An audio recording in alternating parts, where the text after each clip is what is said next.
ರಾಜ್ಯದಲ್ಲಿ ಬಹಳ ಚರ್ಚೆ ಆಗ್ತಾ ಇರುವ ವಿಚಾರ ಜನಿವಾರದ ವಿಚಾರ.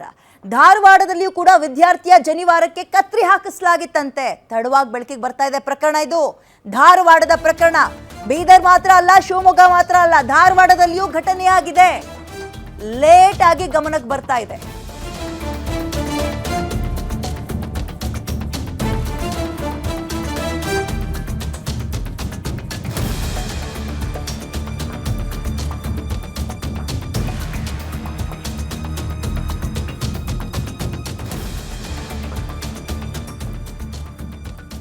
ಧಾರವಾಡದಲ್ಲೂ ಕೂಡ ಅಂಥದ್ದೇ ಘಟನೆ ಮರುಕಳಿಸಿದೆ. ಈಗ ಜನಿವಾರ ಕತ್ತರಿಸಿ ಸಿಇಟಿಯನ್ನ ಸಿಬ್ಬಂದಿಗಳು ಬರೆಸಿದ್ದಾರೆ.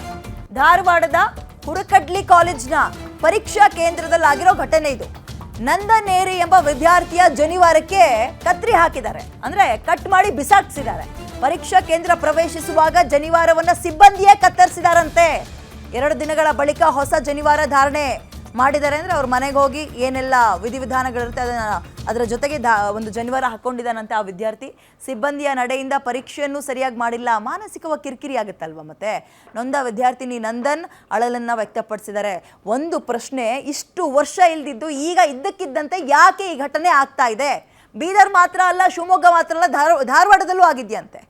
ಪಾಪ ವಿದ್ಯಾರ್ಥಿ ಫೈನಲ್ ಈಗ ಈ ಕಡೆ ಧರ್ಮಾನ ಅಥವಾ ಮುಂದೆ ಫ್ಯೂಚರ್ ಅಂತ ನೋಡಿದಾಗ ಕಟ್ ಮಾಡಕ್ಕೆ ಬಿಟ್ಟಿದ್ದಾನೆ. ಆತ ಎಕ್ಸಾಮ್ ಬರೆದು ಬಂದಿದ್ದಾನೆ. ಆ ಥರ ಮಾಡಿಸಿದಾಗ ಎಕ್ಸಾಮ್ ನೆಮ್ಮದಿಯಾಗಿ ಹೆಂಗೆ ಬರೀತಾರೆ ಮಕ್ಕಳು? ನಾನು ಕಲಿಯೋದು JSSRSH ಕಾಲೇಜ್ನಲ್ಲಿ. ನಂದು CET ಎಕ್ಸಾಮ್ ಇತ್ತು ಒಂದು 3 ದಿವಸದಿಂದ. ಹುರ್ಕಡ್ಲಿ ಅಜ್ಜ ಗರ್ಲ್ಸ್ PU ಕಾಲೇಜ್ನಲ್ಲಿತ್ತು. ಫಸ್ಟ್ ಎಕ್ಸಾಮ್ ದಿವಸ 16th ಏಪ್ರಿಲ್ ಫಸ್ಟ್ ಎಕ್ಸಾಮ್ ಇತ್ತು. ನಂದು ಫಿಸಿಕ್ಸ್ ಎಕ್ಸಾಮಿಗೆ ಹೊಂಟಿದ್ದೆ.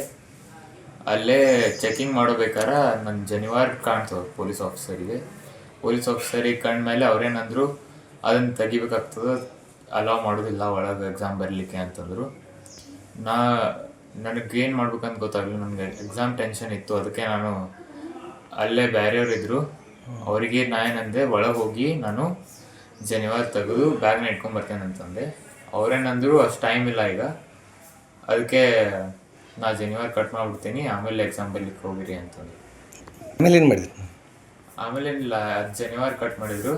ಅದು ನಾನೇ ಇಟ್ಕೊಂಡೆ, ನಾನೇ ನನ್ನ ಬ್ಯಾಗ್ನ ಇಟ್ಕೊಂಡು ನಾ ಎಕ್ಸಾಮ್ ಬರ್ಲಿಕ್ಕೆ ಬಿಡ್ತೀನಿ. ಹೌದು, ಅದೆಲ್ಲ ಏನು ಅನ್ನಿಸ್ತು ನನಗಂತೂ ಎಕ್ಸಾಮ್ ಬರೋ ಕಾನ್ಫಿಡೆನ್ಸ್ ಸ್ಲೋ ಆಗ್ಬಿಡ್ತು.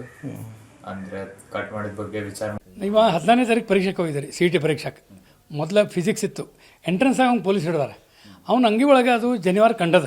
ಇದೇನಪ್ಪ ಅಂತ ಕೇಳ್ಯಾರ, ಅವ ಜನಿವಾರ ಅಂತ ಹೇಳ್ಯಾನ್ರಿ. ಇದು ಅಲೋಡ್ ಇಲ್ಲ ಅಂತ ಯಾರು ಇಲ್ಲರಿ, ನಮಗೆಲ್ಲ ನೀವು ಗೊತ್ತಿಲ್ಲ ಅಲೋಡ್ ಇಲ್ಲ ಅಂತೇಳಿ. ಬಾಕಿ ಎಲ್ಲ ಬಿಟ್ಟು ಬಂದೆ, ನಾನು ಏನು ತೊಗೊಂಬಂದಿಲ್ಲ. ಮೊಬೈಲ್ ಬಿಟ್ಟು ಹೋಗ್ಯಾನ, ಕಿವ್ಯಾಗ ಒಂದು ಓಲಿ ಹಾಕೊಂಡಿದ್ದು ಅದನ್ನು ತೆಗೆದು ಹೋಗ್ಯಾನ. ಎಲ್ಲ ಹೋದ್ರು. ಜನಿವಾರ ಒಂದು ಹಿಡಿದು ಅವ್ರು ತೆಗೆದ್ರೆ ಬಿಡ್ತೇನೆ, ಒಳಗೆ ಇಲ್ಲೇ ಬಿಡೋದಿಲ್ಲ ಅಂತ ಯಾರು. ಆಮೇಲೆ ಅದನ್ನು ಒಬ್ಬರು ಕಟ್ಟು ಮಾಡಿಸ್ಬಿಟ್ರೆ. ಅದನ್ನು ಕಟ್ ಮಾಡಿದ ಮೇಲೆ ಅದನ್ನು ಅಲ್ಲೇ ಬಿಟ್ಟಿದ್ರೆ ನಡೀತಿತ್ತು. ಅವ ಅದನ್ನು ಕಿಸೆ ಇಟ್ಕೊಂಡು ಪರೀಕ್ಷೆಗೆ ಹೋಗ್ಯಾನ. ಅವ್ನ ಕಡೆನೇ ಕೊಟ್ಟರೆ ಅದನ್ನು ಕಟ್ ಮಾಡಿ. ಅದನ್ನು ಏನು ಸಾರ್ಥಕ ಮಾಡ್ದಂಗೆ ಆಯ್ತು. ನೀವು ಜನಿವಾರ ತೆಗಿಸಿ ಏನು ಮಾಡಿದ್ರಿ? ನಮ್ಮ ಬ್ರಾಹ್ಮಣತೆಗೂ ನೀವು ಅಪಮಾನ ಮಾಡಿಬಿಟ್ರಿ. ಜನಿವಾರ ನಾವು ಮುಂಜಿ ಮೇಲೆ ಹಾಕ್ಕೊಂಡ್ಮೇಲೆ ನಾವು ಅದನ್ನು ತೆಗೆಯೋದೇ ಇಲ್ಲ. ನಾವು ಸತ್ತ ಮೇಲೆ ಅದು ನಮ್ಮ ಜೋಡಿ ಸುಟ್ಟ ಮೇಲೆ ಹೋಗೋದು. ಅದು ಅಂಥ ಒಂದು ಪವಿತ್ರವಾದ ಒಂದು ದಾರವನ್ನು ನೀವು ನಮ್ಮನ್ನ ಕಟ್ ಮಾಡಿ ತೆಗಿಸ್ಬಿಟ್ರಿ. ಎಷ್ಟು ಆಘಾತಾಗಿದೆ ನಮ್ಮ ಹುಡುಗ ಅಂದರೆ, ಅವ ಪರೀಕ್ಷೆನ ಬರೋಬ್ಬರಿ ಮಾಡಿಲ್ಲ. ಅವಾಗ ಆಘಾತಾಗಿ ಅವಂಗೆ ಈ ಕೆಲವೊಂದು ಪ್ರಶ್ನೆಗಳು ಉತ್ತರ ಅವ್ಗೆ ನೆನಪೂ ಆಗಿಲ್ಲ. 4 ದಿವಸ 5 ದಿವಸ ಕೂತು ನಿತಿಗೆಟ್ಟು ತಯಾರು ಮಾಡಿ ಹೋದವ್ರಿಗೆ ಇಂಥವೆಲ್ಲ ಮಾಡಿಬಿಟ್ರೆ ಭಾಳ ಆಘಾತ ಆಗ್ಬಿಟ್ಟಿದೆ. ನಮ್ಮ ಹುಡುಗ ಚಲೋ ಆಗಿಲ್ಲ. ಇಂಥ ಆಗಬಾರ್ದು. ಇಂಥ ನಮ್ಮ ಸಮಾಜದಾಗೆ ಇಂಥ ಒಂದು ದುರ್ಘಟನೆ ಆಗಬಾರ್ದು. ಎಲ್ಲ ಹುಡುಗರಿಗೂ ನೋಡ್ರಿ, ಕೆಲವರಿಗೆ ಕಾಶಿ ದಾರ ತೆಗ್ಸಾರ, ಆಮೇಲೆ ಶಿವನ ದಾರ ತೆಗ್ಸಾರ, ಆಮೇಲೆ ಕೊಳ್ಳಾಗ ರುದ್ರಾಕ್ಷಿ ಮಾಲೆ ಕಟ್ಟೋದು ಕಟ್ ಮಾಡಿ ತೆಗ್ಸಾರ ಹುಡುಗರು. ಅಂತ ಆಗಬಾರ್ದು ರೀ. ಕೆಲವೊಮ್ಮೆ ಎಷ್ಟೋ ಮಂದಿ ಒಂದು ಕಂಪ್ಲೇಂಟ್ ಕೊಟ್ಟಿಲ್ಲ. ಓಕೆ, ಮೋರ್ ಡೀಟೇಲ್ಸ್ ನನ್ನ ಕಲೀಗ ಶ್ರೀಧರ್ ನೀಡ್ತಾರೆ. ಶ್ರೀಧರ್, ಬೀದರ್ ಆಯಿತು, ಶಿವಮೊಗ್ಗ ಆಯಿತು, ಈಗ ಧಾರವಾಡದ ಸರದಿನ ಹಾಗಾದ್ರೆ?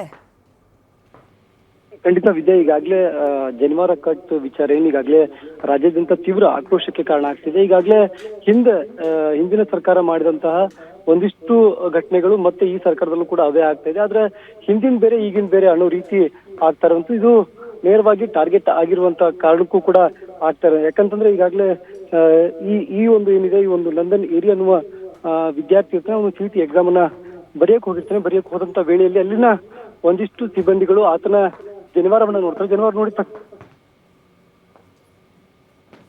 ಈಗ ಈಗ ಯಾವ ಎಕ್ಸಾಮ್ ಬರೀಬೇಕಾದ್ರೆ ಈ ಘಟನೆ ಆಗಿರೋದು ಶ್ರೀಧರ್? ಫಿಸಿಕ್ಸಾ, ಮ್ಯಾಥ್ಸಾ, ಕೆಮಿಸ್ಟ್ರಿನಾ? ಮತ್ತೆ ಈ ಘಟನೆ ಬೆಳಕಿಗೆ ಬರ್ತಾ ಇದ್ದಂತೆ ಧಾರವಾಡದಲ್ಲಿ ಬ್ರಾಹ್ಮಣ ಸಮುದಾಯದವರು ಏನಾದರೂ ಪ್ರತಿಭಟನೆ ಮಾಡ್ತೀವಿ ಅಂತಿದ್ದಾರಾ? ಯಾರಾದರೂ ಧ್ವನಿ ಎತ್ತಿದಾರಾ ಇದ್ರ ಬಗ್ಗೆ ಶ್ರೀಧರ್? ಸಂಪರ್ಕ ಸಾಧ್ಯ ಆಗ್ತಿಲ್ಲ. ಇದು ವಿದ್ಯಾರ್ಥಿಗಳಿಗೆ ಮಾನಸಿಕ ಕಿರಿಕಿರಿ ಕೊಡುವಂಥದ್ದಷ್ಟೇ, ಇನ್ನೇನು ಅಲ್ಲ. ಆಮೇಲೆ ಇಲ್ಲಿ ತನಕ ಲಕ್ಷಾಂತರ ಜನ ಎಕ್ಸಾಮ್ ಬರೆದಿದ್ದಾರೆ, ಅದರಲ್ಲಿ ಸಾವಿರಾರು ಜನ ಇದೇ ಸಮುದಾಯದ ವಿದ್ಯಾರ್ಥಿಗಳು. ಅವರೆಲ್ಲರಿಗೂ ಇಲ್ದಲೇ ಇರುವಂಥದ್ದು ಈಗ ರೂಲ್ಸ್ ಯಾಕೆ ಬಂತು? ಏನು ಟಾರ್ಗೆಟ್ ಮಾಡ್ತಾ ಇದ್ದೀರಾ? ಇಂಟೆನ್ಷನಲಿ ಮಾಡ್ತಾ ಇದ್ದೀರಾ ಇದೆಲ್ಲವೂ? ಪ್ರಶ್ನೆ ಸಹಜವಾಗೇ ಕಾಡುತ್ತೆ. ಈಗ ನೀವು ಅವ್ರಿಗೆ ಯಾರುಗಳಿಗೋ ಶಿಕ್ಷೆ ಕೊಡ್ತೀವಿ, ಒದ್ದು ಸಸ್ಪೆಂಡ್ ಮಾಡ್ತೀವಿ ಅನ್ನೋದಲ್ಲ ಮ್ಯಾಟ್ರು. ಈಗ ಆ ಹುಡುಗ ಸರಿಯಾಗಿ ಎಕ್ಸಾಮ್ ಬರ್ತಿಲ್ಲ, ಮಾರ್ಕ್ಸ್ ಕಮ್ಮಿ ಆಯಿತು, ಮ್ಯಾನೇಜ್ಮೆಂಟ್ ಕೋಟಾಗೆ ಹೋಗಬೇಕು ಅಂದರೆ ತಂದೆ ತಾಯಿ ಎಲ್ಲಿಂದ ಹಣ ಹೊಂದಿಸ್ತಾರೆ? ಅಥವಾ ಇಂಜಿನಿಯರಿಂಗ್ ಕನಸೇ ಬಿಟ್ಬಿಡ್ಬೇಕು ಅವರು? ಏನು ಎಜುಕೇಟೆಡ್ ಅಥವಾ ಅನ್ಎಜುಕೇಟೆಡ್? ರೂಲ್ಸ್ ಏನು ಅನ್ನೋ ಒಂದು ಕನಿಷ್ಠ ಪ್ರಜ್ಞೆನೂ ಇಲ್ದಲೇ ಇರುವಂಥವ್ರಿಗೆ ಚೆಕಿಂಗ್ ಹಾಕಿರ್ತೀರಾ ನೀವುಗಳಲ್ಲಿ?